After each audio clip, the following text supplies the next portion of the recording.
इकाई 3.1 भारतीय काव्य शास्त्र। इंपॉर्टेंट क्वेश्चन नंबर 1, सलक्ष्य क्रम ध्वनि के भेद कौन कौन से हैं? तो सलक्ष्य क्रम ध्वनि के जो भेद हैं वो हैं वस्तु ध्वनि और अलंकार ध्वनि, बी और सी। ठीक है। क्वेश्चन नंबर 2, तद्दोवो शब्दार्थो सगुणावन अलंकृति पुनः क्वापि। उक्ति किस आचार्य की? ये उक्ति जो है वो किस आचार्य की? तो ये उक्ति जो है मम्मट की है। क्वेश्चन नंबर 3, सूची 1 और 2 को सम्मिलित कीजिए। सूची 1 और 2 को मिलाना है। तो सूची 1 है उपम्य गर्भ। उपम्य गर्भ का होता है व्यक्ति रेख। सादृश्य मूलक, इसका उत्प्रेक्षालंकार। ठीक है।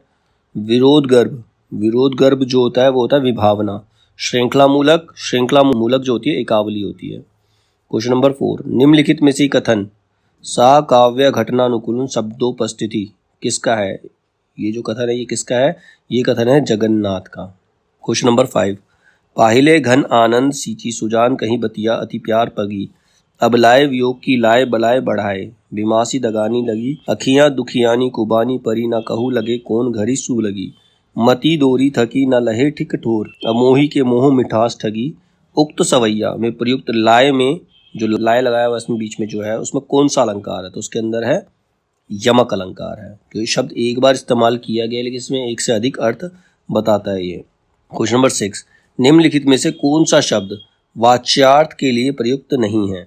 तो उसमें जो अन्यार्थ शब्द है, अन्यार्थ शब्द जो है वो वाच्यार्थ के लिए प्रयुक्त नहीं है। क्वेश्चन नंबर 7, शाब्दी व्यंजना के प्रकार कौन से हैं? तो शाब्दी व्यंजना के प्रकार है लक्षणामूला और अमीधामूला। शाब्दी व्यंजना के प्रकार है लक्षणामूला और अमीधामूला।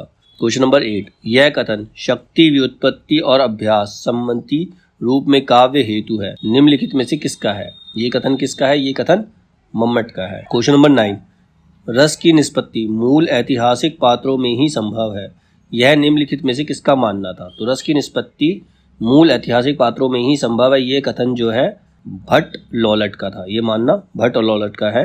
क्वेश्चन नंबर 10, आचार्य क्षेमेंद्र ने काव्य के सूक्ष्माति सूक्ष्म अवयव से लेकर उसके विशालतम रूप को ध्यान में रखते हुए औचित्य के कितने भेद निर्धारित किए हैं?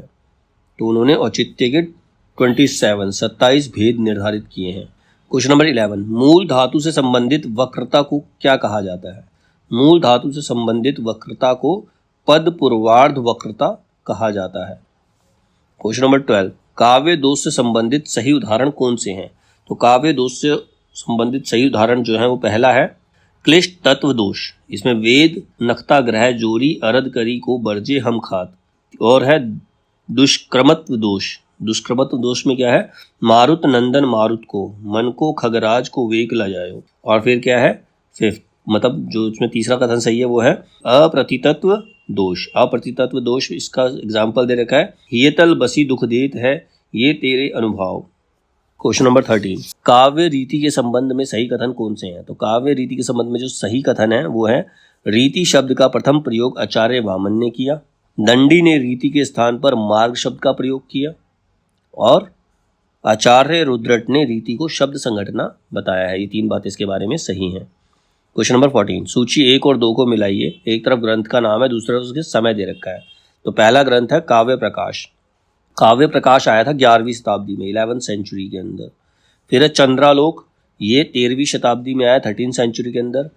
कुवलयानंद, कुवलयानंद जो था 17वीं सेंचुरी का है। कुवलयानंद जो है 17th सेंचुरी का है। और साहित्य दर्पण 14वीं शताब्दी यानी कि 14th सेंचुरी का है। क्वेश्चन नंबर 15, लक्षणामूला ध्वनि का भेद। तो लक्षणामूला ध्वनि का भेद क्या है? अर्थांतर संक्रमित वाच्य ध्वनि। अर्थांतर संक्रमित वाच्य ध्वनि, ये लक्षणामूला ध्वनि का भेद है। क्वेश्चन नंबर 16, भामह ने समस्त अलंकारों का मूल किस अलंकार को माना है? मतलब सारे अलंकार किस अलंकार से निकले हैं? तो सारे अलंकार जो निकले हैं वक्रोक्ति से निकले हैं। क्वेश्चन नंबर 17, निम्नलिखित में से किस विद्वान ने 20वीं सदी में भारतीय काव्य शास्त्र संबंधित कोई पुस्तक नहीं लिखी? तो 20वीं सदी में भारतीय काव्य शास्त्र संबंधित कोई पुस्तक नहीं लिखी थी, वो थे रामविलास शर्मा। क्वेश्चन नंबर 18, सत्य कथन। इनमें से सत्य कथन कौन सा है?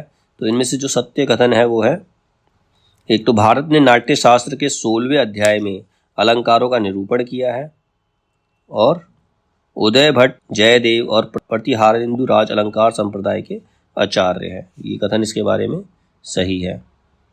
और इसी के अंदर है काव्य दर्श के दूसरे और तीसरे परिच्छेदों में अलंकार निरूपण है, ये कथन भी इसके बारे में सही है। और काव्य अलंकार में 6 परिच्छेद है, ये चारों बातें इसके बारे में सही सत्य कथन है ये।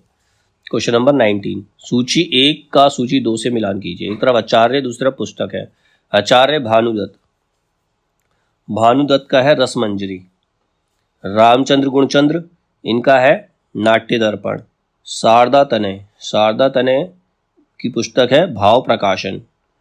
महिम भट्ट, महिम भट्ट की पुस्तक है व्यक्ति विवेक। क्वेश्चन नंबर 20, सत्य कथन कौन से हैं इनमें से?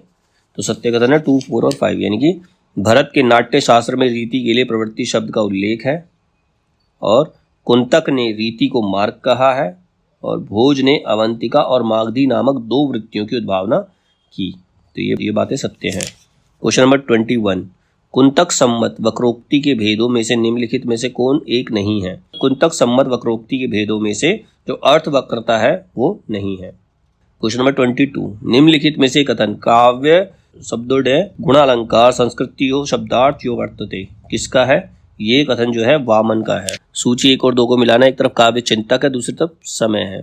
तो काव्य चिंतक जो जयदेव है, जयदेव 13वीं शताब्दी में थे, 13th सेंचुरी में। विश्वनाथ, विश्वनाथ का समय था 14th सेंचुरी, 14वीं शताब्दी। धनंजय, धनंजय का समय 10वीं शताब्दी, 10th सेंचुरी। हेमचंद्र का समय है 12वीं शताब्दी, यानी कि 12th सेंचुरी।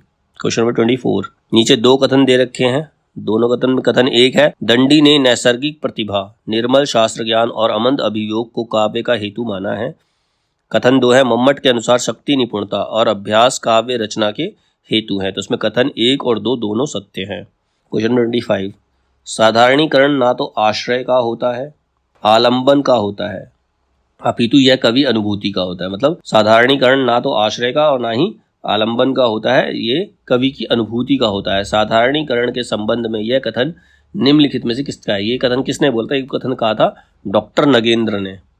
क्वेश्चन नंबर 26, निम्नलिखित ग्रंथों को काल क्रमानुक्रम में व्यवस्थित कीजिए। तो इसका सही अनुक्रम है 4, 2, 3, 1, 5, यानी कि सबसे पहले काव्य अनुशासन, उसके बाद चंद्रालोक, फिर साहित्य दर्पण, फिर रस गंगाधर और उसके बाद रस मीमांसा।